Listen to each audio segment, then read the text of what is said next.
Good morning. How are you doing? I have been pondering exactly what should I share with you today. And the thought that I have found that has given me strength to make it through the challenges that I've had in my life is the concept of joy. I am known for my sense of humor. That was one of the things that I asked David, my husband of 40 years, I said, what is it that you like best about me? And he said, you're funny. And I thought, funny? Because a lot of times I don't realize how my sense of humor is coming out until someone says, well, that makes me laugh. That's funny, Manette. And so as I think about the term of joy, which was brought to my attention in this beautiful daily devotion that I've been reading since my surgery, I thought about how when you're happy, when you're laughing, it can make the most god-awful thing that's happening to you a joyful event. So I'm going to read a few scriptures. Hopefully they speak to you. And hopefully by the time I'm done, you'll realize how important a strength being joyful and being grateful to the Lord, but finding humor in this whole event of life. I mean, I have an ostomy, and I am one of the most, my environment may not always show it, but I like things clean.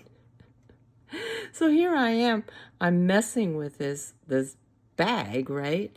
And that sense of humor that God has implanted in me has given me this strength. So, okay, here's some scriptures that I thought was good.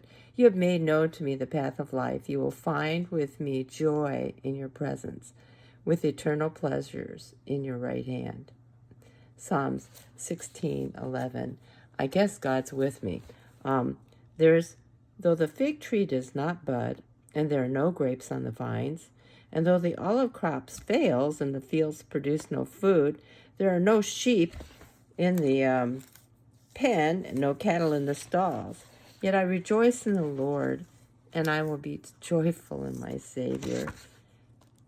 Consider it pure joy, my brothers, whenever you face trials of many kinds, because you know that the testing of your faith develops perseverance. And that's in James chapter 1, verses 2 to 3. Rejoice in the Lord. Always, I say again, rejoice. Philippians 4:8. The Lord has done great things for us, and we are filled with joy. Psalms 126, verse 3. Do not grieve, for the joy of your Lord is your strength.